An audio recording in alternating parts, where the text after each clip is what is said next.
percaya sampai Terima kasih Bapa di surga, terima kasih Allah Roh Kudus. Kau telah berdiam dalam setiap pujian penyembahan umat-Mu di tempat ini. Hati kami merindukan jamahan Allah Roh Kudus. Sekali lagi, biarlah setiap firman yang ditaburkan melalui hamba-Mu ini dapat tertanam di setiap tanah hati yang subur. Berbicara ya Roh Kudus di tengah-tengah kami, ubah tanah hati kami yang saat ini kering, diubah, dijamah oleh kuasa Roh Kudus menjadi tanah hati yang subur, sehingga setiap benih firman Tuhan boleh tertanam dan bertumbuh dan berbuah lebat bagi kerajaan Tuhan. Kami telah mengikat segala kuasa-kuasa kegelapan yang mengganggu jalannya ibadah ini, segala roh teritori, roh penyembahan-penyembahan berhala, perdukunan jimat dan mantra, tidak ada kuasanya, telah dihancurkan oleh kuasa kemenangan darah Yesus di kayu salib.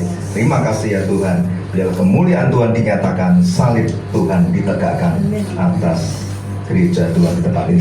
Semua Tuhan yang percaya katakan amin. Ya, shalom Bapak Saudara, apa kabar? Puji Tuhan, dahsyat, haleluya ya, senang sekali. Wah, ada yang sampai luar biasa ya. Senang ya, semangatnya top banget gitu ya. Senang sekali bisa di tempat ini.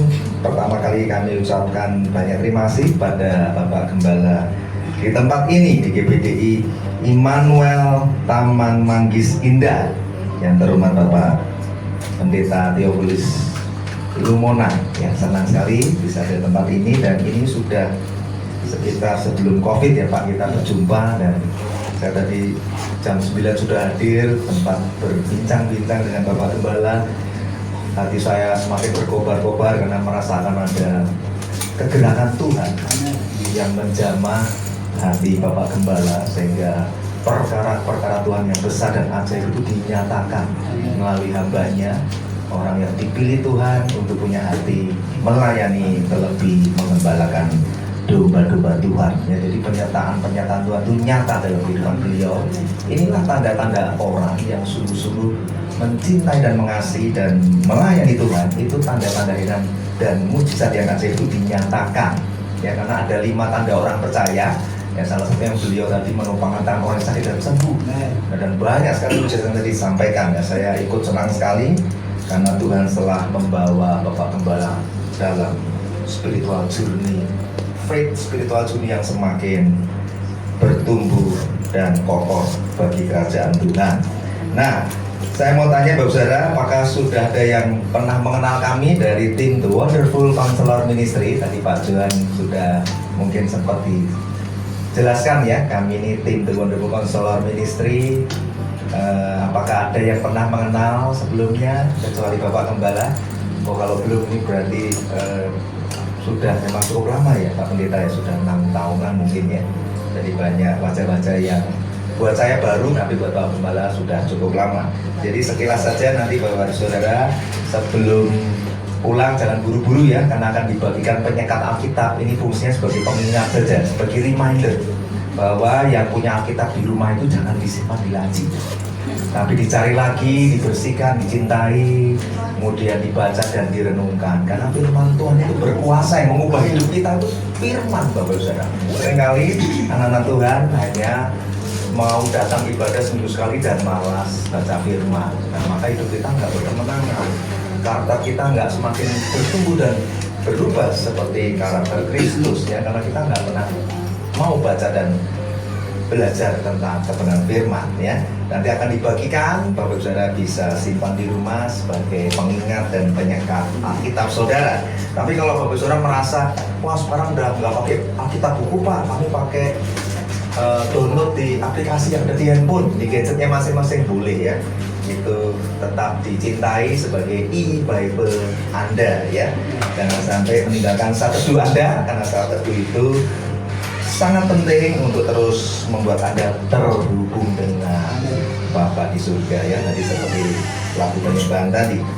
Nah, ada 7 visi dan misi, nanti Anda bisa baca, di sini sudah dijelaskan apa sih visi misi TWC ini. Salah satunya adalah mengobarkan api kebangunan rohani yang besar di akhir zaman di mana-mana Tuhan taruh kami untuk melayani. Kalau di gereja berarti Tuhan rindu, di gereja di tempat kami hadir, kebangunan rohani semakin menyala bagi Tuhan. Nah, apa itu fungsinya kebangunan rohani? Kalau gereja kehilangan api kebangunan rohani, itu ciri-cirinya adalah begini: sudah tidak ada lagi kerinduan berdoa.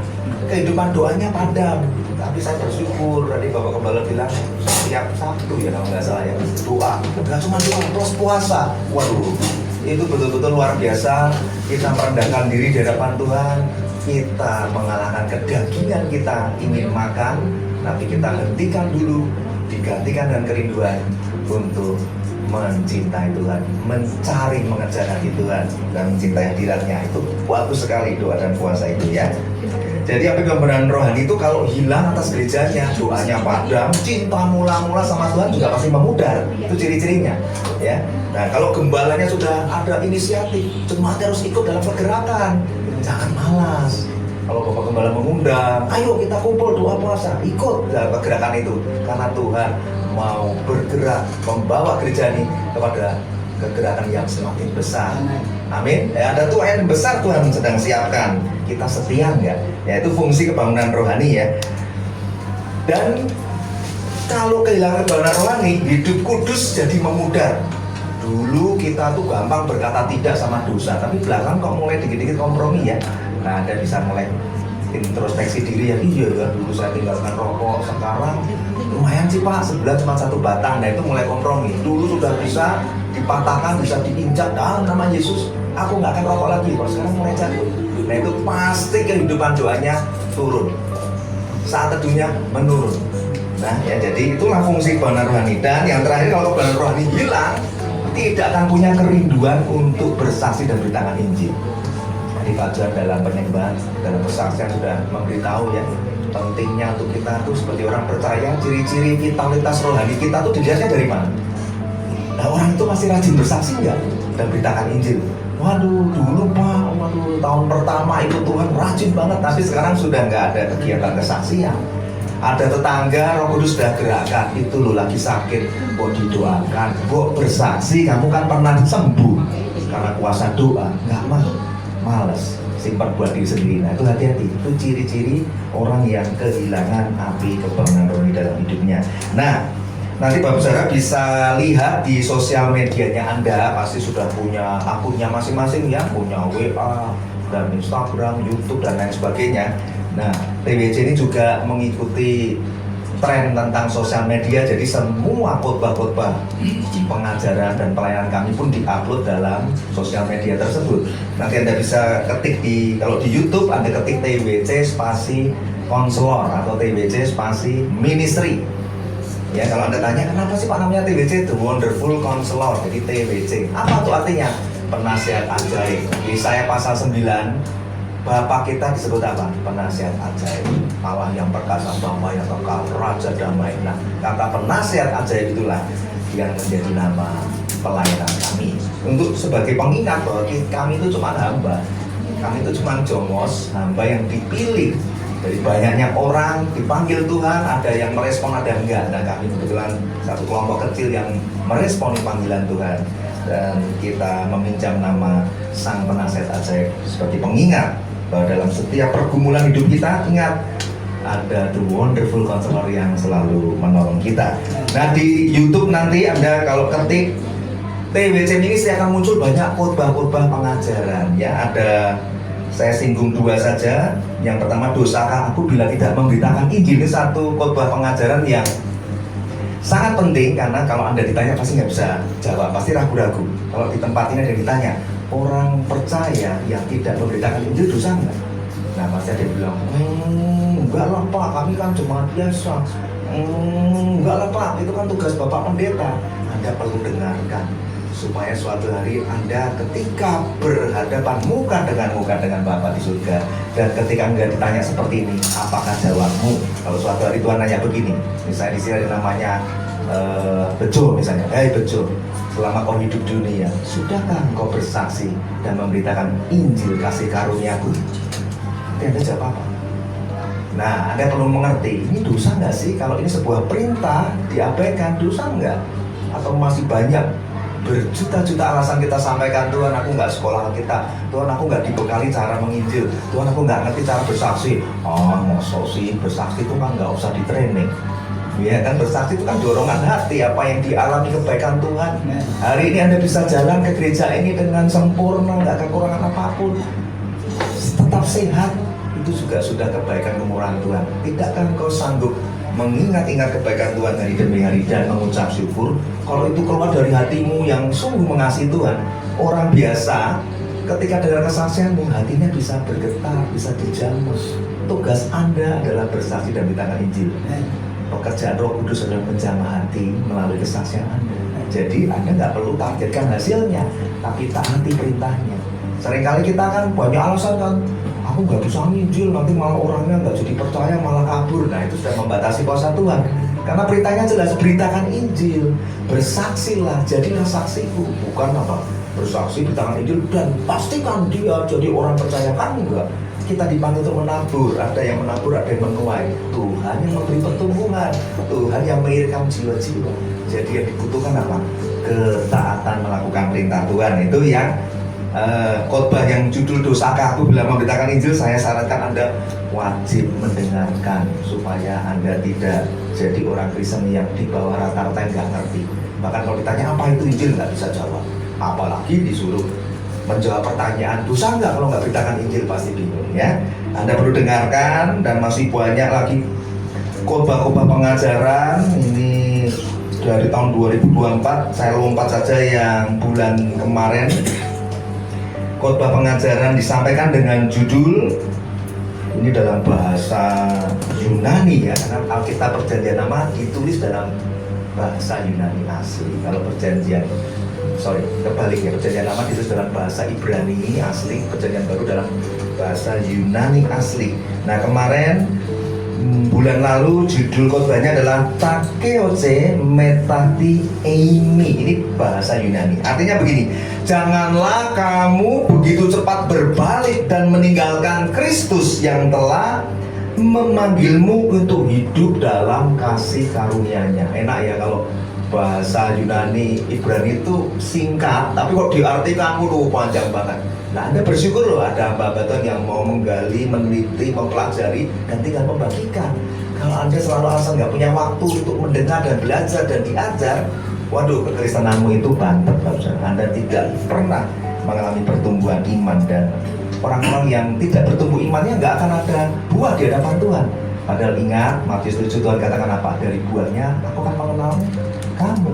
Kita pun diajar jangan terkesima dengan karisma seseorang, karena bisa jadi itu hamba-hamba Tuhan yang palsu ya. Jadi kita harus bisa mampu membedakan ini yang Injil asli, Injil palsu, hamba Tuhan asli, hamba Tuhan palsu. Karena banyak penyesat di akhir zaman. Maka dari buahnya kita akan dikenal Tuhan, dari buahnya juga kita akan mengenal mereka. Jadi kalau kita sendiri nggak pernah berbuah, bagaimana kita mengenali buah dari orang-orang yang ada di sekitar kita? Nanti takutnya kita tersesat.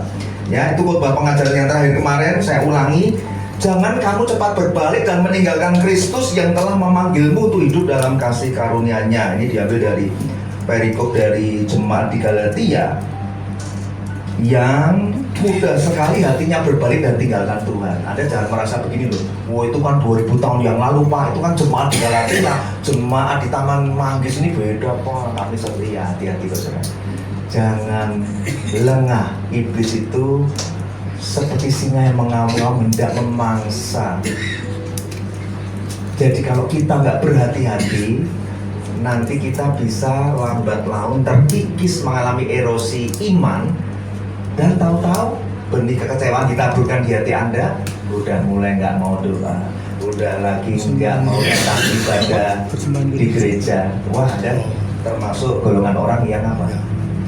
Mulai meninggalkan Kristus. Hati-hati, ini sebuah khotbah pengajaran sangat penting untuk Anda dengar, supaya Anda dapat memproteksi iman Anda untuk tidak mudah kecewa tinggalkan Tuhan dalam setiap beban pergumulan hidup yang sedang Anda alami. Nah ini saya ingatkan aja, kondisi gereja di akhir zaman ini kalau dipotret cuma ada dua nih kondisi saat ini. Kita makin masuk akhir zaman ini, kondisi tidak semakin membaik. Nah potret gereja Tuhan di akhir zaman ini kalau digambarkan hanya ada dua tipe gereja. Yang pertama, gereja yang cuma fokus sibuk sama perkara-perkara duniawi. Ukurnya dari mana? Waduh, pokoknya yang diperindah itu adalah tempatnya, gedungnya. Kalau bisa gedung yang mewah, kalau bisa manggilin artis gitu kan, seperti liturgi ibadahnya dipoles, musik harus sempurna. Kalau keyboardnya satu kurang tambah dua, tambah tiga, gitar listrik ini, pokoknya sibuk di situ. Salah nggak? Ya nggak salah. Tapi jangan lupa loh, esensi ibadah itu bukan apa yang dilihat oleh mata. Jadi pengen entertain supaya jemaatnya ini betah. Muasenya digaspol sampai menggigil kalau bisa gitu ya. Itu boleh-boleh saja. Kalau memang ada, silakan. Tetapi gereja saat ini mulai kehilangan esensi ibadah yang sesungguhnya. Kita ibadah itu kan sedang mau merayakan hari Tuhan. Berarti kita ingin menikmati Tuhan. Kita ingin bersama-sama dengan Tuhan. Nah, seringkali yang terjadi apa? Potret gereja zaman ini, WL singelnya sibuk sehingga nanti dia akan selesai pelayanan, dia akan nanya, tadi gimana? Kamu dengar suaraku bagus, laguku yang tadi menyanyikan, kamu gimana? Senang nggak? Yang lebih kepada performa seperti itu, dan kita melupakan sebetulnya bagaimana perasaan Bapa ketika kita sedang memuji menyembah Dia. Sementara begitu firman diberitakan, dibagikan, jemaatnya sudah teler, udah ngantuk, udah gelisah, tangannya udah begini-begini, padahal nggak pakai jam tangan, tapi udah begini-begini. Terus semua mata memandang kepada jam dinding gitu. Jadi pengkhotbahnya terintimidasi, yang udah terlalu lama harus segera menyudahi. Nah, kayak begitu kondisinya kan. Khotbah firman pengajaran di mana Bapa mengutus hambanya datang meminjam pikiran dan hatinya dan mulutnya untuk mengatakan firman kebenarannya, jemaatnya malah sudah gelisah, pantatnya panas, membatasi waktunya. Nanti kelamaan jemaatnya somasi melalui Bapak Gembala, Pak Gembala, pokoknya yang itu tuh pendeta itu Pak, jangan diundang lagi Pak, banyak lama, bosenin. Nah itu Pak, padahal Anda sedang menentang Tuhan yang berkata-kata kita. Tetapi kita mengabaikan sebetulnya ibadah itu Tuhan rindu kita menikmati hadiratnya. Tuhan rindu supaya firman yang keluar dari mulut hamba-hambanya didengarkan. Dia rindu seperti Marta dan Maria kan? Ingat gak kisah itu? Di kampung Betania itu, Marta itu sibuk melayani. Bagus gak? Bagus. Tapi Tuhan bilang apa? Maria ini loh memilih yang terbaik. Berarti Marta juga baik, tapi ada yang lebih terbaik. Duduk diam mendengar Tuhan berkata-kata. Marta salah paham kan? Tuhan, mbok saudaraku Maria disuruh bantu aku saya capek Tuhan, repot sendiri nih. Dia malah enakan-enakan duduk dengerin Tuhan ngomong, ngobrol. Nah itu, bukankah kita seperti itu? Ketika firman dibagikan, kita tidak mau dengar-dengaran. Nah, apakah itu pekerjaan Tuhan di tengah-tengah gereja? Bukan. Jadi kalau bukan pekerjaan Tuhan, pekerjaan siapa? Setan. Nah, jangan kaget ya. Lupa, setan ada di gereja, ada menyusup melalui pikiran, kebudayaan, ritual agamawi. Itu menyusup pelan-pelan dan kita nggak menyadarinya. Ya, seperti kalau Pak Jo tadi kesaksian apa? Oh, ada kliennya yang menghitung hari untuk masuk rumah aja harus ada harinya. Itu kepercayaan nenek moyang yang masih diikuti. Nah, hati-hati loh, kadang gereja juga bisa bercampur dengan hal-hal budaya dan ritual agamawi dari peninggalan nenek moyang. Ya kalau Anda sharing dengan Bapak Gembala, ya ada beberapa gereja yang habis selesai ibadah keluar rokok sambil ya udah biasa lah, mabuk-mabuk dikit, ada ya Pak Gembala ya. Itu gereja yang seperti itu ada. Nah, kita harus mengerti itu potret kondisi dari zaman. Yang kedua, apa nih, jadi gereja yang pertama tadi lebih kepada performanya, pengen jemaatnya tuh happy, seneng supaya nggak pindah gereja gitu ya, dibikin adem, nyaman, enak, tapi melupakan esensinya. Yang kedua, gerejanya sudah nggak lagi fokus memberitakan firman Injil kasih karunia Allah. Jadi yang lebih dikedepankan apa? Entertain, memanggil hamba-hamba Tuhan yang pinter bercanda. Kalau khotbah tuh lucu, padahal nggak ada firman pengajaran sama sekali. Khotbahnya motivasi, isinya kesaksian full, ya. Kemudian hal-hal yang membuat kita bisa tertawa. Nah, hati-hati, gereja yang telah meninggalkan penginjilan itu kalau tidak bertobat, Tuhan akan mengatakan di Wahyu pasal 3 itu tipe jemaat di Sardis. Tuhan bilang begini, aku tahu segala pekerjaanmu, kamu dikatakan hidup padahal mati. Kalau kamu nggak bertobat, Tuhan bilang apa? Akan diambil dari kaki dianya. Jadi disuruh bertobat. Kalau kamu dikatakan hidup, itu yang ngomong siapa? Berarti manusia. Tuhan bilang kamu gereja yang mati. Ya, jadi kalau kita hanya senang punya telinga ini diomongin oleh jemaatnya atau teman rekan hamba Tuhan bilang, oh gerejamu sekarang keren ya, tempatnya dulu 1 sekarang 2 nambah 3 semuanya bertambah. Hati-hati, yang ngomong kan hamba Tuhan atau teman atau jemaat atau orang lain kan, ya kita bilang puji Tuhan terima kasih. Tapi kita harus berlutut dan nanya, Tuhan, kau disenangkan nggak, kau dimuliakan nggak Tuhan dengan pertumbuhan ini? Itu yang jauh lebih penting, karena manusia melihat apa yang dilihat mata, Tuhan menyelidiki sampai kedalaman hati dan motivasi kita di hadapannya ya. Jadi hati-hati Bapak Saudara ya, itu potret di akhir zaman. Nah kalau yang potret gereja kedua ini sudah nggak mau mendatangkan khotbah-khotbah penginjilan yang keras dan menemplak dosa, hati-hati Bapak Saudara, gereja ini tersesat di mata Tuhan dan membangkitkan jemaat-jemaat yang hanya maunya apa? Dengan khotbah-khotbah yang ringan, yang enak, menghibur dan yang lucu. Nah, ini berarti bertentangan dengan 2 Timotius 3:16. Padahal firman Tuhan itu kalau diberitakan akan menyatakan, mengajar jemaat, menyatakan kesalahan, memperbaiki kelakuan, didik orang dalam kebenaran. Itu hilang semua, karena esensi itu sudah hilang juga. Nah sekarang kita sudah mengerti bahwa potret gereja seperti itu. Kami berharap gereja di tempat ini tidak masuk dari 2 golongan itu. Dan saya meyakini dengan tadi Bapak Gembala sharing itu, gereja ini bertumbuh secara original, bukan karena dikabir secara sih, tapi dengan doa, ratapan dan air mata. Ini adalah menyenangkan hati Tuhan. Amin.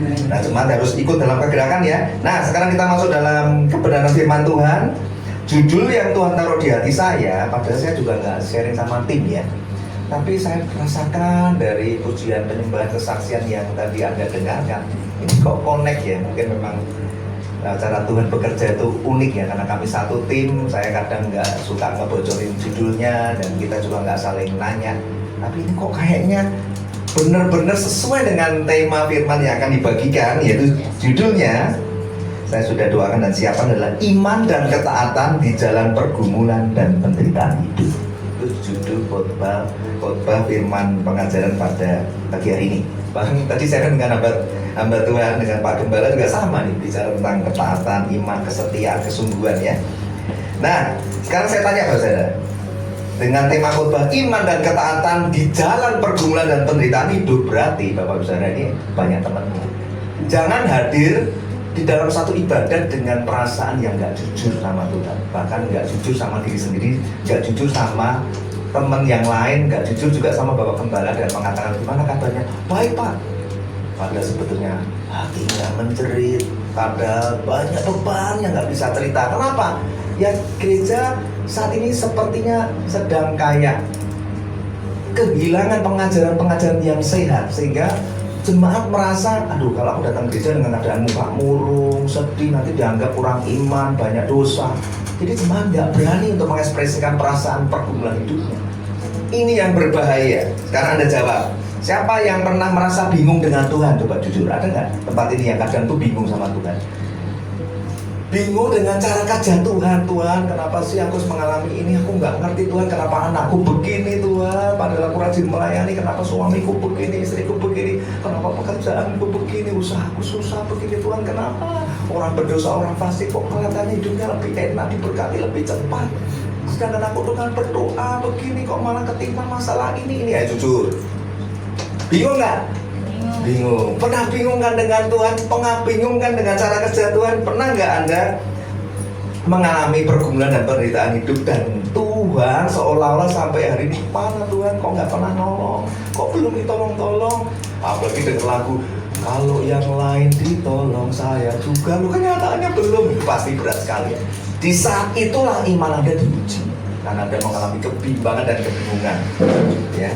Nah itu yang faktanya ya. Nah sekarang apa yang terjadi dalam ritual ibadah gereja? Kan seringkali WL-nya kalau mimpin gini, "Shalom, apa kabar?"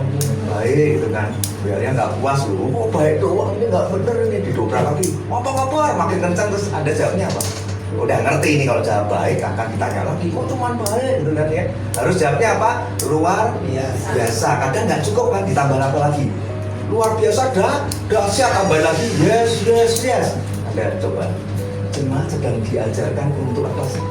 Sudahlah, masalahmu tuh lupakan. Jangan kau tunjukkan di hadapan sekitar kami ini. Ini tempat gereja, ini ibadah ini. Kau jangan bawa masalah di sini. Ya, padahal sebetulnya dia juga lagi banyak pergumulan. Terus harus bagaimana? Mungkin yang lagi happy, ya bisa teriak luar biasa puasa tuh paling kenceng.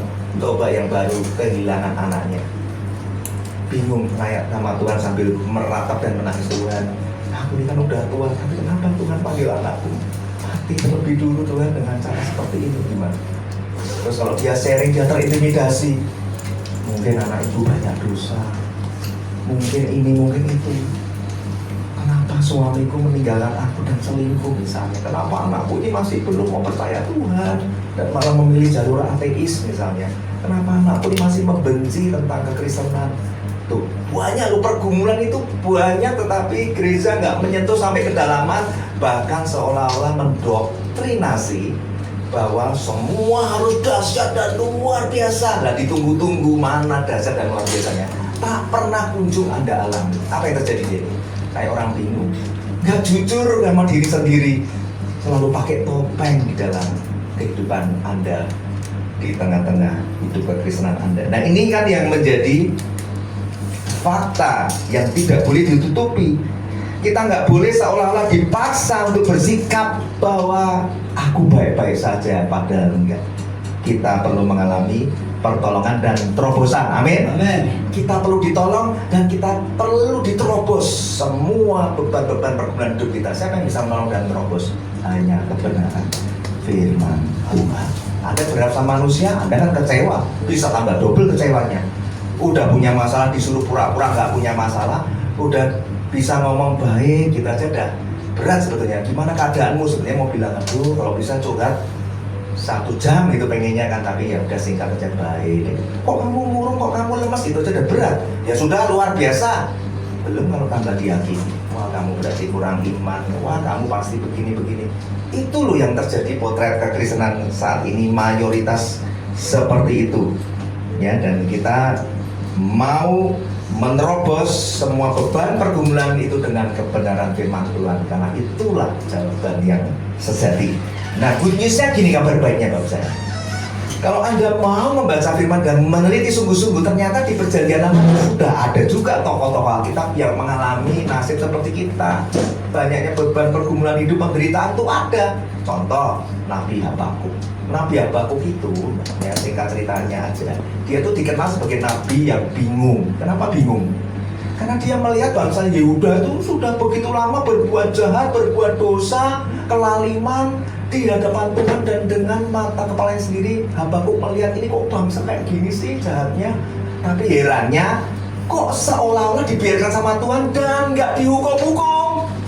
Nabi Habakuk berseru bertanya sama Tuhan, terus Tuhan jawab nggak? Kudusnya Tuhan jawab, Tuhan bilang begini, Kuk, nanti aku akan mengambil bangsa Kasdim, bangsa Babel untuk menghukum bangsa Yehuda. Apakah Habakuk puas, senang? Tambah bingung loh Tuhan. Oh, bangsa Babel ini kan lebih jahat lagi, lebih kejam lagi. Kenapa Tuhan pakai mereka untuk menghukum bangsa Yehuda? Nggak bisa mengerti cara kerja Tuhan Habakuk ini. Sehingga dia bertanya lagi, loh Tuhan kok caranya aneh sih? Tuhan menghukum bangsa Yehuda, kok pakai bangsa Babel yang lebih kejam, lebih fasik? Apakah Tuhan jawab ketika dia bertanya pada Tuhan yang kedua kalinya? Tuhan hanya jawabnya apa? Orang benar hidup oleh iman. Jadi jawab itu. Nah, apakah Anda akan memilih kecewa? Tuhan jawabannya aku nggak mudeng, aku kecewa. Nah, makanya kita perlu belajar. Di sini kita tahu bahwa ternyata orang benar itu hidup oleh iman, bukan orang benar hidup oleh kejelasan. Berapa banyak kita itu menuntut Tuhan, Tuhan aku nggak bisa mengerti nih, banyak perkara aku nggak mengerti, beban begitu berat, tolong beritahu. Pengennya kejelasan yang sejelas-jelasnya, kenapa jalan hidupku begini, kenapa pilihan hidupku begini, dan aku jadi punya beban pergumulan dan penderitaan yang hebat ini, dan sudah berseru, berdoa, berlutut. Kenapa Tuhan? Belum ada jawaban. Nah, itu berarti iman kita dilandaskan pada kejelasan. Nah, ternyata iman itu bukan seperti itu. Iman itu adalah dasar dari segala sesuatu yang kita harapkan, bukti dari segala sesuatu yang kita tidak lihat. Ibrani 11 ya. Jadi iman orang benar itu bukan berdasarkan kejelasan, tapi orang benar hidupnya mengandalkan iman. Jadi di dalam iman mengandung apa? Ada pengetahuan dan ada ketidaktahuan. Lah ini yang harus digarisbawahi. Seringkali kita pengennya menuntut orang tuh imannya sempurna ya.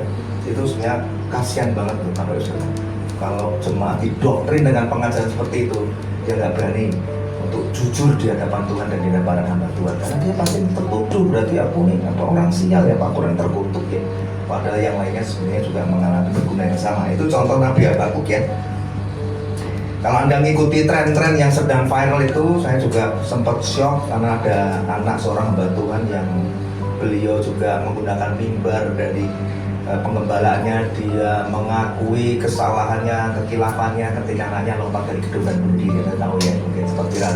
Coba Anda bayangkan kalau Anda di posisi itu, sangat terpukul hati Anda, dan jemaat dengan mata yang polos memandang, kira-kira itu banyak intimidasi yang harus dialami.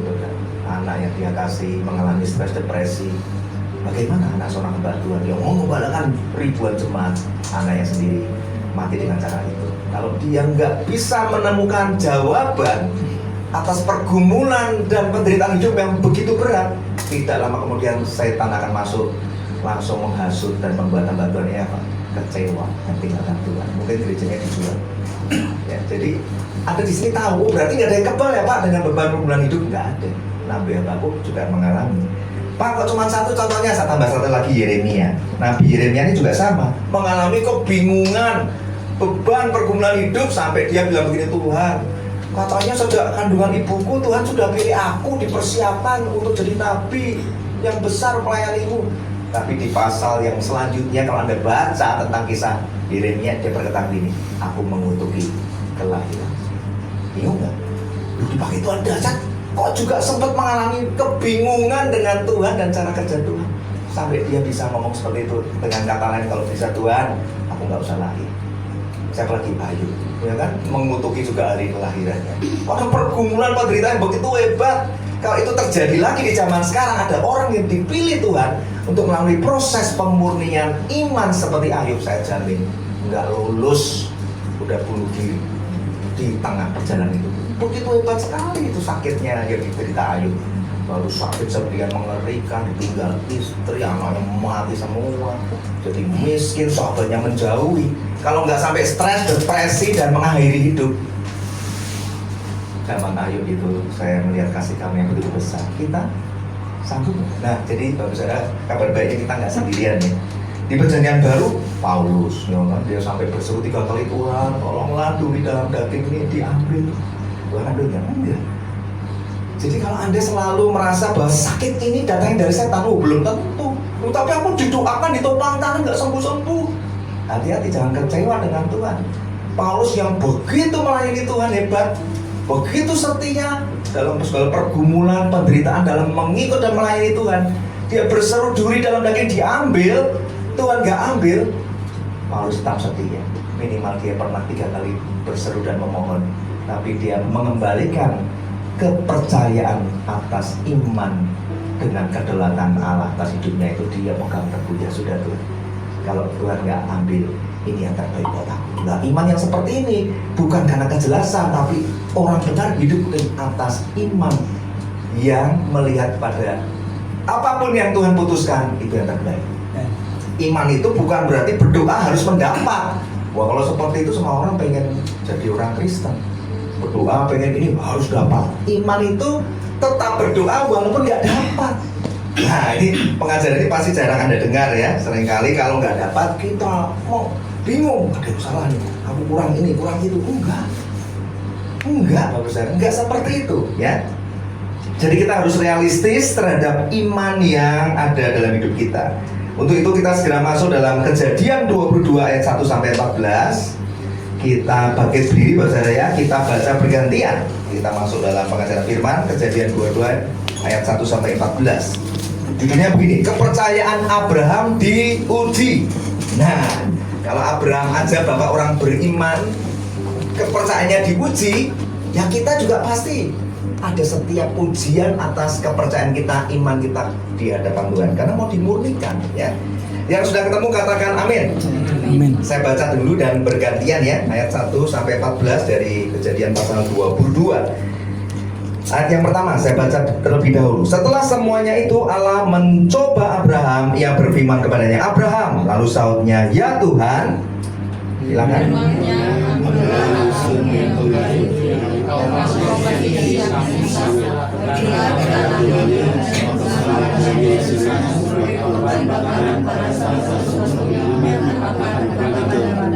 Keesokan harinya pagi-pagi bangunlah Abraham. Ia memasang pelana keledainya dan memanggil 2 orang bujangnya beserta Ishak anaknya. Ia membelah juga kayu dan untuk korban bakaran itu. Lalu berangkatlah ia dan pergi ke tempat yang dikatakan Allah kepadanya.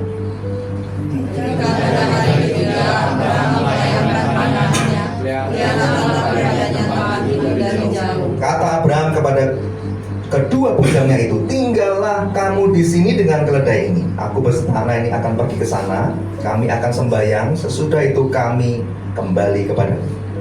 Lalu Abraham mengambil kayu untuk korban bakaran itu dan menghidupkannya ke atas batu Ishak anaknya, sedang dibawanya api dan pisau. Demikianlah keduanya berjalan bersama-sama. Lalu berkatalah Ishak kepada Abraham ayahnya, Bapa. Saud Abraham, ya anakku, bertanyalah ia. Di sini sudah ada api dan kayu, tapi di manakah anak domba untuk korban bakaran itu? Saud Abraham, Allah yang akan menyediakan anak domba untuk korban bakaran baginya anakku. Demikianlah keduanya berjalan bersama-sama. Sampailah mereka ke tempat yang dikatakan Allah kepadanya. Lalu Abraham mendirikan mezbah di situ, disusunnyalah kayu, diikatnya Ishak anaknya itu, dan diletakkannya di mezbah itu di atas kayu api. Sesudah itu Abraham memberkatinya, lalu mengambil pisau untuk membunuh anaknya. Tetapi berserulah malaikat Tuhan dari langit kepadanya, Abraham, Abraham. Sautnya, ya Tuhan. Lalu ia berfirman, jangan bunuh anakku dan jangan apa-apakan dia. Sebab telah ketahui sekarang bahwa kau takut akan Allah dan kau tidak segan-segan untuk menyalahkan anakku yang kau kepadaku. Lalu Abraham menoleh dan melihat seekor domba jantan di belakangnya yang tadinya tersangkut dalam belukar. Abraham mengambil domba itu. Dan Abraham menamai tempat itu Tuhan menyediakan. Sebab itu sampai sekarang kata-kata orang di atas Tuhan akan sediakan. Amin. Tuhan yang menyediakan. Silakan duduk saudara.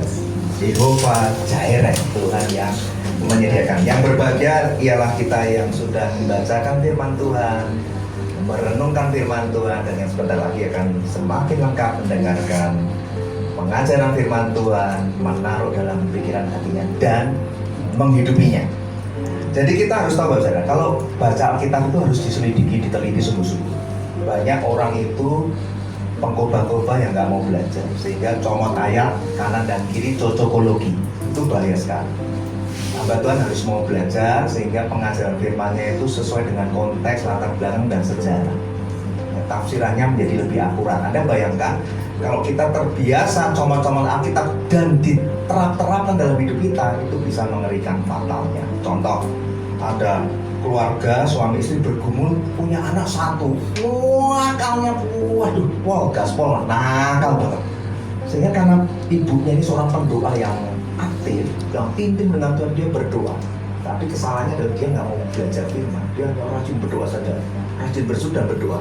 Tiba-tiba dia berdoa begitu, Tuhan, aku udah nggak tahan. Berdoa siapa Tuhan? Aku udah nggak tahan Tuhan. Aku akan membuka Alkitab, dan ketika aku buka nanti Tuhan, ketika aku tunjuk dan aku berhenti, mataku buka, ini jawaban dari Tuhan. Wah, kelihatannya rohani ya. Wah, keren ini. Dan betul, suami berdoa berseru, Tuhan, tolong anakku. Dia buka Alkitab, kemudian dia asal buka karena dia pikir semua yang dia nggak pilih, pokoknya merem kalau buka nunjuk itu dari Tuhan. Kan dia minta kan ke Tuhan gitu. Nah betul, dia buka, dia tunjuk, ternyata apa? Kejadian 22 ayat 12. Dan ia berfirman, gitu kan? Ya. Yang ayat berapa tadi itu? Oh 10, Kejadian 2 ayat 10. Sesudah itu Abraham mengulurkan tangannya, lalu mengambil pisau untuk menyembelih anaknya. Bayangkan itu. Kalau ibu itu terlalu ekstremis sekali, terlalu ngeros sekali tetapi nggak mau belajar firman, itu bisa terjadi apa? Penyimpangan, bisa terjadi apa? Penyesatan karena cocokologi. Setan bisa masuk dalam pikiran. Setan itu menyamar sebagai malaikat terang. Kalau setan terang-terangan pas Anda berdoa tiba-tiba muncul dalam wujudnya yang jelek, itu Anda setan dalam nama Yesus. Kalau dia nggak memunculkan wajahnya dan dia tidak mengganggu kau dalam berdoa, tetapi tiba-tiba memberikan ide-ide yang liar yang bertentangan dengan firman Tuhan, bahwa iman tumbuh dari pendengaran firman. Iman bertumbuh karena mendengar firman Tuhan. Kalau nggak pernah membaca firman, itulah bahayanya kalau cocokologi ya. Nah, ini hanya sebagai contoh ilustrasi. Apakah ada Pak yang sesungguhnya orang sampai kecewa tinggalkan Tuhan karena nggak pernah baca firman, nggak pernah mau belajar? Ada di Surabaya. Entah karena dia hadir dalam ibadah gereja tertentu, saya nggak usah sebutkan karena saya juga nggak perlu ngomong ya. Dia intinya di situ belajarnya tuh tentang semuanya, bukan tentang kebenaran firman. Dia yang meyakini tentang kuasa gitu ya, tetapi enggak berimbang dengan kebenaran firman. Sehingga singkat cerita, dia meyakini bahwa kalau didoakan dalam nama Yesus harus orang mati bangkit. Itu yang diyakini. Kalau enggak bangkit, ada yang salah. Itu sudah kelompoknya begitu. Kepercayaannya seperti itu. Nah, singkat cerita anaknya mati. Nah, dia doakan di peti mati itu. Dalam nama Yesus ya. Kalau yang lainnya ibadah penghiburan, kalau ini ibadah kebangkitan. Itu berkali-kali sampai hari ke-1, ke-2, ke-3 itu tetap aja tidur di peti mati. Kecewa, tinggalkan Tuhan, tinggalkan gereja itu. Sampai sekarang saya nggak tahu kondisinya. Anda bisa bayangkan ya, kalau orang nggak mau belajar firman itu sangat-sangat berbahaya. Kita bisa bertumbuh bukan ke arah yang seperti Tuhan mau, kita bisa bergeser iman kita. Ujung-ujungnya apa? Ya kita telah menerima Injil yang palsu. Makanya dalam khotbah sebulan yang lalu disampaikan khotbah pengajaran tentang apa tadi? Janganlah kamu begitu cepat berbalik dan meninggalkan Kristus dan malah ngikuti Injil yang lain. Hati-hati Bapak Saudara, kalau Anda sudah bertumbuh di tempat ini, dari buahnya akan bisa melihat gereja ini gereja yang genuine, yang murni, origin di hadapan Tuhan atau tidak. Jangan mudah terkesima. Lupa aku mau pindah gereja Pak. Kenapa? Patokannya di sana lebih dingin, jemaatnya banyak Pak, musiknya keren. Kalau jemaat tuh pas jemaatnya banyak itu pasti benar. Hati-hati. Jalan Tuhan tuh sempit Bapak Saudara. Jalan Tuhan tuh sempit, jumlahnya sedikit nanti yang bisa masuk. Jadi jangan melihat yang kayak mayoritas terus benar, belum tentu. Penyesat ada di mana-mana. Gereja besar juga belum tentu benar di hadapan Tuhan. Jadi harus bagaimana? Ya Anda harus punya keintiman dengan Tuhan.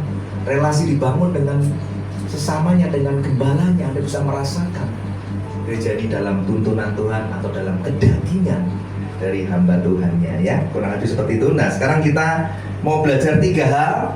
Saya masih punya waktu sekitar 20 menit ya, karena nggak boleh lebih dari jam 12. Saya rasa bisa selesai ini ya. Ada 3 pokok bahasan dari yang perikop Kejadian 22. Yang pertama, setelah semuanya itu Allah mencoba Abraham. Ini pokok bahasan pertama dari Kejadian pasal 22. Dari ayat 1 sampai 14 itu topik pertama kita mau bahas tentang setelah semuanya itu. Nah, ini ada kata apa? Allah mencoba Abraham. Anda pasti sempat bertanya-tanya, kok Allah tuh mencoba ya? Mencobai, kayaknya jahat banget ya. Dia mencipta kok juga mencobai. Sebenarnya lebih tepat terjemahnya itu bukan mencobai atau mencoba, tapi menguji. Tahunya dari mana? Karena kalau Anda belajar firman Tuhan, di Yakobus pasal 1 ayat 13 dikatakan begini, kalau seorang dicobai, jangan ia berkata pencobaan ini datang dari Allah. Bukan, salah itu. Sebab Allah tidak dapat dicobai oleh yang jahat, dan ia sendiri tidak mencobai siapapun. Itu di kitab Yakobus 1 ayat 13 dikatakan seperti itu. Tetapi kenyataannya di Kejadian 22 ayat 1, kenapa kok dikatakan setelah semuanya itu Allah mencoba Abraham? Nah, terjemahnya kurang begitu sempurna. Yang lebih tepat adalah Allah menguji. Nah, bahasa Ibrani-nya kita harus bedah. Alkitab Perjanjian Lama ditulis dalam bahasa Ibrani asli. Ini saya bocorkan ya, bahasa Ibrani aslinya muncul kata menguji itu berasal dari bahasa asli yang cara melafalkannya begini, nausau. Nausau itu kalau diartikan menguji. untuk menguji, itu maksa. Nah kalau dicek di Alkitab versi bahasa Inggrisnya, terjemahan New International Version, jadi Alkitab itu terjemahannya banyak ya. Aslinya ditulis bahasa Ibrani, kemudian ada dalam bahasa Inggris King James Version, ada New International Version, masuk di Indonesia ada Alkitab bahasa Indonesia, ada bahasa Indonesia sehari-hari, ada macam-macam ya terjemahannya ya. Tapi kalau Anda mau yang lebih akurat, cek bahasa Ibrani dan bahasa Inggrisnya. Nah, dalam bahasa Inggris yang terjemahan New International Version dikatakan begini, Genesis 22 verse 1 gitu ya. Kejadian 22 ayat 1 dikatakan begini, Abraham tested. Anda boleh cek ya, kita mana ditulisnya apa? Abraham tested, artinya apa? Abraham diuji. Sometime later God tested Abraham. Ya, ditulisnya begitu, sometime later God tested Abraham. Kalau diterjemahkan dalam terjemahan bebas, Anda bisa pakai Google Translate, ditulisnya begini, beberapa waktu kemudian Allah menguji Abraham. Ya, jadi Anda jangan bingung, oh Allah itu jahat, dia mencoba. Gimana itu kan mencoba? Menguji. Ya, di sini Anda harus meluruskan. Oke, berarti kita sekarang sudah sepakat bahwa yang lebih tepatnya adalah setelah semuanya itu Allah menguji Abraham. Nah, kalau sudah tahu, oh ada ujian ya dalam kehidupan setiap orang percaya, Anda harus bersyukur. Oh, untuk menimbulkan imanku seperti emas yang murni. Nah, Ayub ngomong seperti itu kan? Tenang, Anda nggak akan mengalami ujian seperti Ayub kok. Tuhan tuh tahu di manusia sejak penciptaan cuma ada satu yang tahan, yaitu Ayub. Jadi kalau Anda merasa paling menderita, ingat Ayub lebih menderita, jauh lebih menderita ya. Jadi ujian pasti akan kita lewati. Jangan lari dari ujian, karena akan terus Anda harus lewati sampai mati, sampai bertemu muka dengan muka. Nah, semoga Anda nggak gagal dalam ujian dan meninggalkan Tuhan dan kecewa, mati dalam iman yang gugur di tengah perjalanan. Berarti iman Anda tidak teruji, jangan-jangan memang belum orang percaya sejati kalau Anda udah tinggalkan Tuhan ya. Jadi saya terusik dengan setelah semuanya itu Allah menguji Abraham. Nah, kenapa dikatakan setelah semuanya itu? Ini loh pentingnya belajar dan menggali. Ini berarti ada sesuatu yang, wah ada apa nih kok?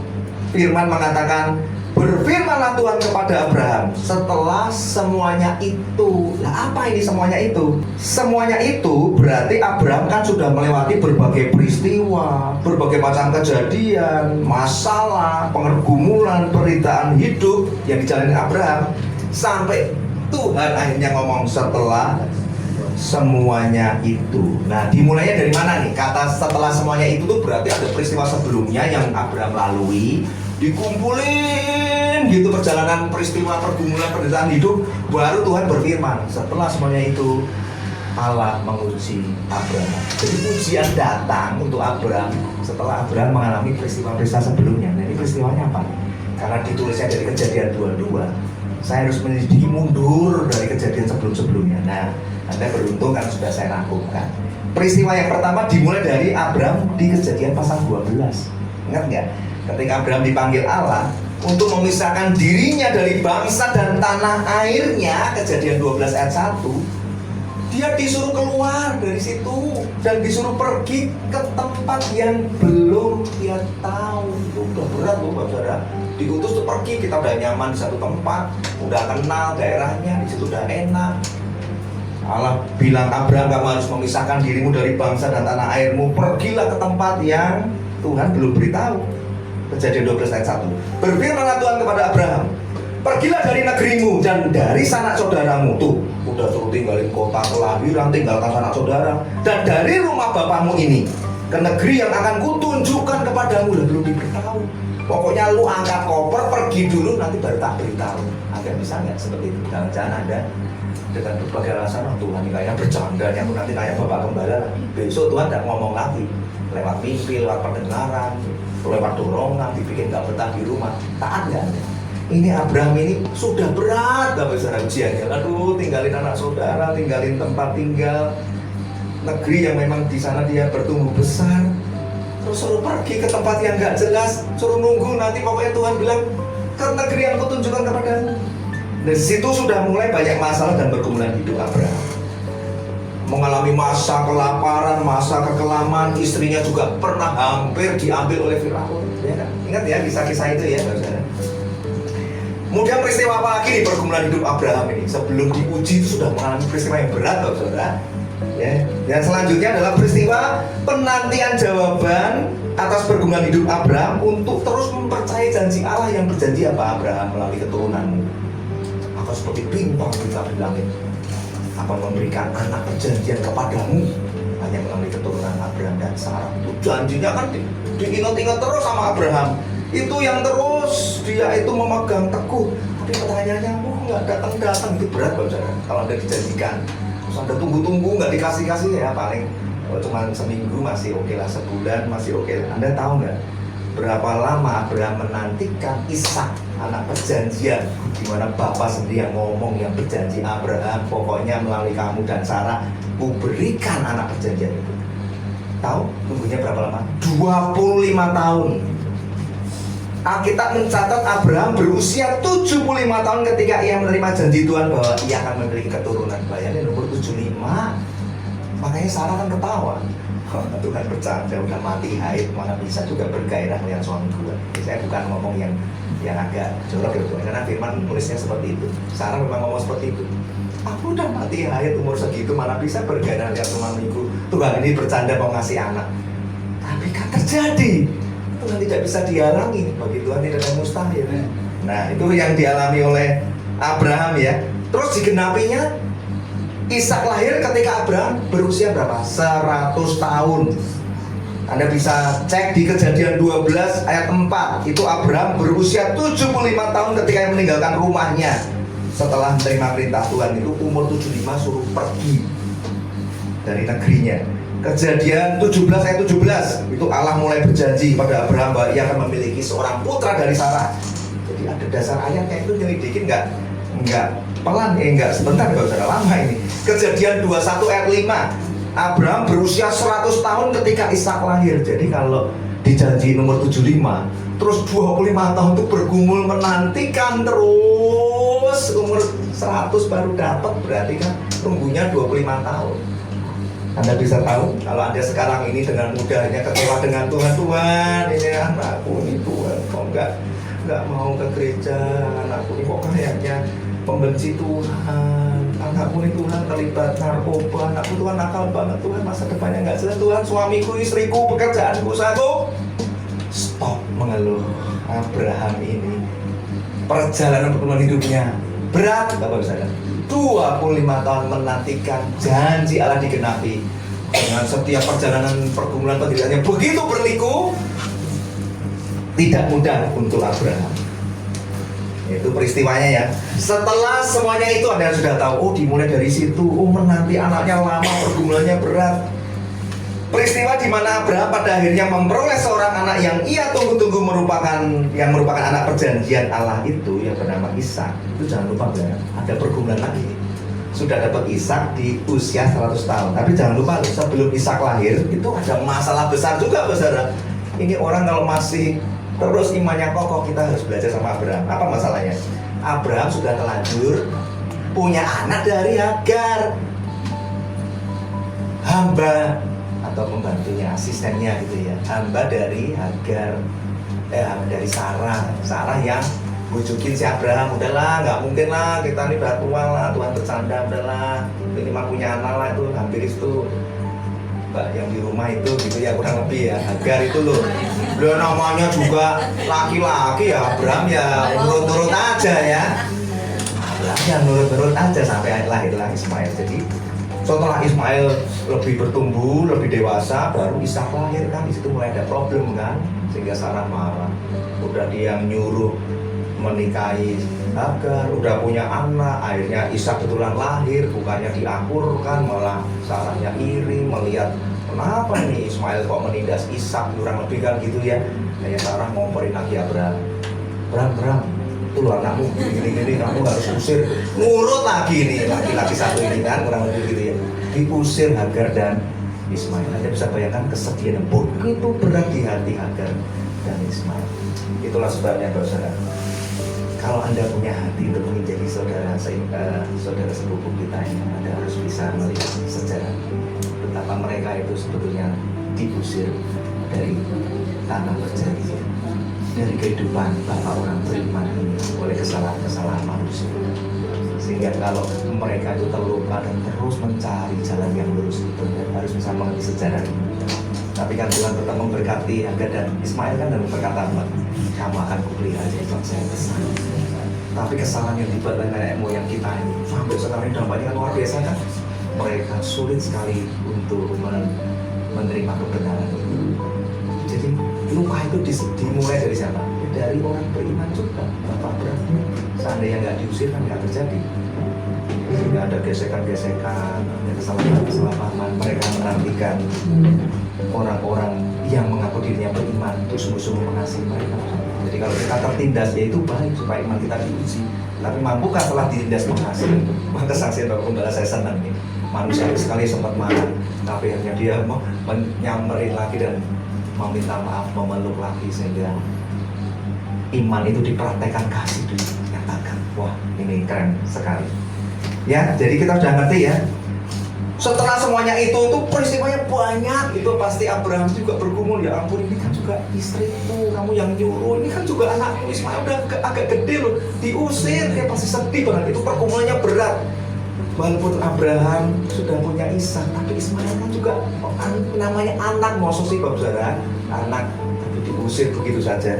Itu pergumulan yang berat dalam hidupnya Abraham ya. Jadi kita sudah tahu pergumulannya itu seperti itu beratnya. Nah kalau Ayub kan dia bilang begini ya, puncak iman Abraham itu di mana Allah memerintahkan Abraham untuk mempersembahkan Ishak anak dijanjikan. Itu puncak pergumulan terberat ketika disuruh mempersembahkan. Nah semua ini untuk menguji iman setiap orang percaya. Maka di Ayub pasal 23 ayat yang ke-10 dikatakan begini, karena ia, yaitu Allah, tahu jalan hidupku. Seandainya Allah menguji aku akan timbul seperti emas. Jadi ini loh Bapak Saudara, tidak ada yang bisa lari dari ujian yang Allah berikan. Kita harus melihat keteladanan iman Abraham, Ayub. Penderitaan yang seberat itu tetap dia percaya bahwa di ujian iman yang harus dilalui. Kita sudah tahu. Nah sekarang kesimpulan yang pertama adalah puncak iman dan penyerahan Abraham kepada Allah atas ujian yang diminta Allah untuk melakukan sesuatu yang sangat bertentangan dengan pikiran dan hati dan akal sehatnya, bahkan bertentangan dengan prinsip kasihnya yang dia pelajari selama ini tentang Allah. Kalau Allah mengasihi anak, Abraham juga mengasihi anak, apalagi anak perjanjian, maka dia mengalami puncak pergumulan, penderitaan, stres, depresi yang terberat ketika Allah tiba-tiba berfirman, Abraham, ambillah anakmu itu, persembahkan menjadi korban bakaran. Itu dia pasti errornya luar biasa. Nah, kalau baca Alkitab tuh harus direnungkan sungguh-sungguh. Jangan cuma melihat, oh keren ya Abraham, ya langsung taat, langsung enggak. Pasti stres dulu, Tuhan, ini gue salah dengar enggak ya Tuhan? Lah Ismail udah diusir, tinggal satu anak yang memang dia sayangi banget karena dari keturunannya dia dan Sarah. Loh kok disuruh dikorbankan? Anda bisa tahu tuh pergumulannya sangat hebat. Nah jadi yang kedua topik bahasan kita adalah ambillah anakmu yang tunggal itu yang engkau kasih, yaitu Ishak. Ini kita mau kupas. Kejadian 22 ayat 2. Firman-Nya, ambillah anakmu yang tunggal itu yang engkau kasih, yakni Ishak. Pergi ke tanah Moria, persembahkan dia di sana sebagai korban bakaran pada salah satu gunung yang akan kuatakan kepadamu. Wah ini hebat banget ini. Stresnya luar biasa. Kenapa? Karena di sini persoalan teologis muncul, persoalan emosional yang memuncak muncul. Nggak masuk akal ini. Ini emosinya Abraham itu udah bercampur dengan mungkin hampir stres, hampir depresi, putus asa, bimbang, bingung, gue salah dan enggak ya. Sekalipun Abraham taat, dapat pergumulan hidup itu terus berjalan dan dia jalani. Teologisnya apa sih problemnya? Karena di zaman itu persembahan berhala, penyembahan berhala yang dikerjakan untuk worshiping dewa-dewa itu kan pakai korban anak. Anak dikorbankan, itu dewa-dewa itu di zaman bangsa fasik itu melakukan seperti itu. ritualnya menyembelih bayi, mengorbankan anak untuk menyembah dewa-dewi, yaitu khususnya dewa Molok di zaman itu ya. Jadi Abraham pasti bingung loh, aku ini salah nyembah Allah loh, Allah kok kayak dewa ya, kok jadi malah minta anak yang memang Allah sendiri ngasih, kok disuruh persembahkan. Itu error dia, terjadi pergulatan teologis. Ini benar gak ya? Perasaan yang gue pelajari itu nggak kayak gini ya, belum emosinya berkecamuk itu ya. Nah, yang makin bikin heran kalau Anda selidiki, kenapa Allah nulisnya begini ya? Ambillah anakmu yang tunggal itu, masih koma, yang engkau kasihi, yakni Ishak. Waduh, itu kalau saya jadi Abraham mungkin gak langsung pingsan. Udah Tuhan, mending aku mati aja. Harusnya Tuhan ngomongnya itu simpel aja. Abraham, ambillah anakmu itu. Abraham udah paham belum? Ya memang cuma tinggal satu. Ismail kan udah diusir. Kenapa Allah harus berfirmannya tuh lengkap, detail, dikasih keterangan, kayaknya udah sakit, diiris lagi. Ambillah anakmu itu, langsung ngerti Abraham, siap Tuhan, Ishak kan? Ya, memang tinggal Ishak. Oke lah kalau Abraham pura-pura nggak jelas, ambillah anakmu yang tunggal itu, udah jelas. Atau cukuplah bilang, ambillah Ishak, selesai. Kenapa harus dijabarkan dengan sedetail-detailnya, ambillah anakmu yang tunggal itu, yang engkau kasihi, yakni Ishak. Lah kalau diambil untuk memuliakan Tuhan, ya Abraham senang. Udah sedetail-detailnya, ujung-ujungnya disuruh korbankan, disembelih. Coba ada bayangkan perasaannya Abraham gimana? Tuhan mau nggak usah sedetail ini. Tuhan ngomong singkat saja, udah sakit banget. Kenapa harus bilang kayak selengkap ini? Anda bisa memahami nggak pergumulan, ujian pergumulan hidup Abraham ini? Kalau saya renungkan, saya kadang juga nangis. Ini berat sekali Tuhan. Kebingungan emosional, kebingungan teologis yang dialami Abraham ini berat sekali. Saya juga nggak mengerti kenapa Allah memakai kalimat firman yang demikian. Saya hanya berasumsi menafsirkan apakah Allah ingin menggarisbawahi pada Abraham bahwa Ishak ini anak perjanjian Abraham, dan Ishaknya adalah anak tunggal yang kau kasih. Melalui ujian iman, kalau suatu hari lolos, dunia akan melihat bahwa Allah Bapa mengintervensi ketika engkau taat dalam setiap pergumulan dan penderitaanmu yang hebat. Engkau memilih taat untuk sungguh-sungguh tidak segan-segan mengorbankan Ishak sebagai korban bakaran. Demikian nanti dunia akan melihat betapa Allah Bapa di surga ketika harus mengorbankan, menyerahkan satu-satunya putra tunggal surga, yaitu Yesus Kristus, untuk dibunuh, untuk dikorbankan di atas kayu salib. Tapi Bapak tidak intervensi. Bapak membiarkan anaknya mati tergantung di kayu salib. Kalau Abraham kan diintervensi. Abraham, stop! Jangan kau bunuh anak itu. Kini ku tahu hatimu takut akan aku, dan kau tidak segan-segan untuk menyerahkan anak. Kau tidak menyayangkan anak. Diinterupsi oleh Bapa di surga. Gambaran cerminan Allah Bapa tidak menyayangkan anaknya sendiri. Roma 8 ayat 32. Allah Bapa yang tidak menyayangkan anaknya sendiri, yaitu Yesus Kristus Tuhan, tetapi diserahkan bagi kita orang berdosa. Apalagi yang Bapa tidak akan berikan kepada kita yang sungguh-sungguh mengasihinya. Nah, ini Bapak Ibu Saudara, kenapa kok ditulis detail? Dan ini saya tutup saja dengan pergumulan yang terakhir. Jadi sekarang kita belajar begini. Kita jadi ngerti bahwa orang beriman itu bukan berarti bahwa ia tidak pernah bingung dan ragu tentang Allah. Udah Pak Ustaz, berdamai, jujur. Oh berarti aku baik-baik saja ya Pak? Iya, imanmu baik-baik saja. Abraham pun sempat bingung dan ragu, kecewa, marah, stres, frustasi dengan Tuhan. Jadi orang beriman bukan berarti ia tidak pernah bingung dan ragu tentang Allah. Orang yang disebut beriman, walaupun ia bingung, ragu, tapi tetap memilih datang kepada Allah. Orang yang disebut beriman, walaupun ia bingung, ragu, kecewa, marah dengan Allah, tapi ia tetap memilih selalu dekat dengan Allah dan memilih berjalan bersama Allah. Kita bisa kutip dari Asaf. Dia seorang pemazmur juga, di Mazmur 73 ayat 22 sampai 23 dikatakan seperti ini. Asaf ngomong seperti ini di hadapan Allah. Allah, aku nidu, aku nggak ngerti, aku seperti hewan, dekat-dekat di dekatmu, tetapi aku memilih untuk tetap di dekatmu sebab engkau memegang tangan kananku. Wow. Wow, apa kita mau seperti Asa punya iman seperti itu? Tuhan, aku ini bodoh Tuhan, aku nggak ngerti Tuhan, aku menderita, aku bergumul, tapi satu hal yang aku tahu, Engkau memegang tanganku. Apapun yang Tuhan putuskan, itu yang terbaik bagiku. Amin, saudara. Saya undang kita bangkit berdiri, musik bisa ada di tempatnya. Sekarang saya rangkumkan saja khotbah pengajaran pada pagi hari ini, bahwa fakta kebenarannya adalah ketika kita berjalan bersama dengan Tuhan, terkadang sering kita bingung dan ragu kepada Tuhan. Tetapi iman yang sejati justru mengajarkan agar kita tetap dekat dengan Tuhan di tengah segala kebingungan dan keraguan kita. Berjalan bersama dengan Tuhan bukan berarti kita mendapatkan semua jawaban atas semua pertanyaan kita dalam kita mengatasi pergumulan hidup ini. Misalkan kita bertanya, Tuhan, kenapa orang fasik dibiarkan berhasil dan sukses, tapi kenapa aku di pekerjaan dan usaha, Tuhan, aku belum berhasil.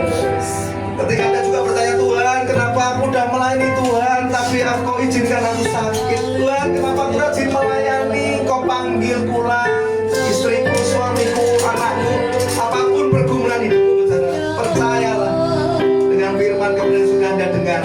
Tetap memilih percaya dan taat, berjalan dengan Tuhan. Iman kita percaya penuh bahwa setiap pilihan dan keputusan Tuhan yang terjadi atas hidup kita itu pasti yang terbaik. Rancangan Tuhan selalu rancangan kebaikan.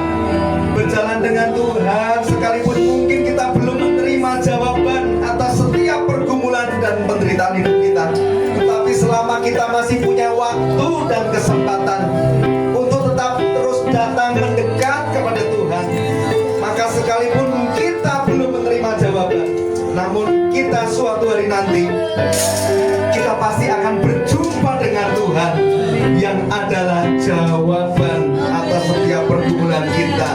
Selama hidup di dunia, kalau engkau belum menemukan jawaban, Bapak Saudara, tetaplah taat dan setia. Suatu hari kita bertemu muka dengan muka. Yesus Kristus dialah jawaban atas hidup kita. Jangan pernah kita menyerah, karena kita tidak sendiri. Tangan Tuhan memegang tangan kita. Tidak peduli seterjal apapun jalan pergumulan dan penderitaan yang sedang kita alami, asalkan kita berjalan dengan Sang Gembala Agung yang telah rela membuktikan untuk menyerahkan nyawanya bagi kita di atas kayu salib, maka lembah kekelaman akan diubah menjadi tempat yang paling aman. Abraham tetap menaati Tuhan di tengah segala kebingungan, keraguan, kekecewaan atas pergumulan dan penderitaan hidupnya. Bagaimana dengan Anda, saudara? Maukah Anda berkata, ya Tuhan, aku mau belajar untuk taat dan setia, mengiring Tuhan sampai akhir hidup. Di tengah badai pergumulan penderitaan yang aku gak ngerti, di tengah semua doa, seruan-seruan dan ratapan, bahkan setiap tetesan air mataku, aku dungu Tuhan, aku tidak mengerti, tapi aku tetap memilih untuk mendekat di kaki Tuhan, karena aku tahu Kau memegang tangan kananku.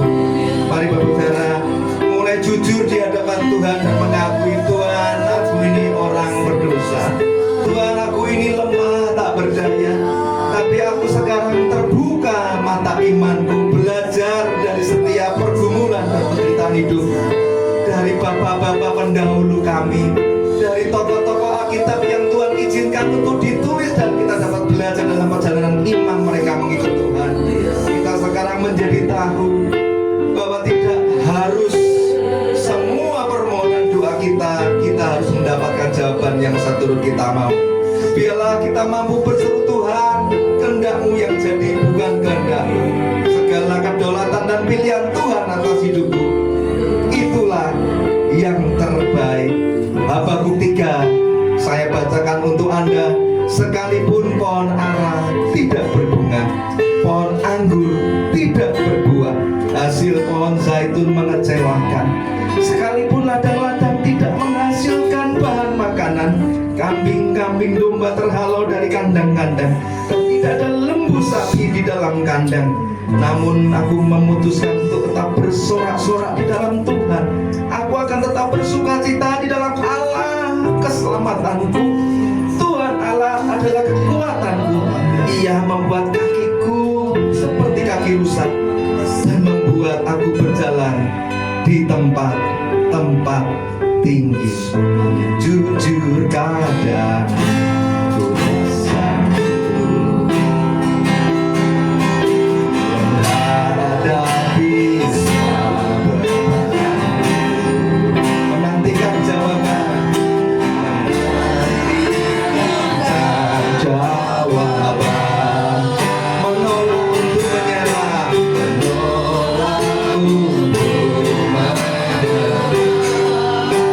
Ku tahu kau Tuhan, kau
sampai hatiku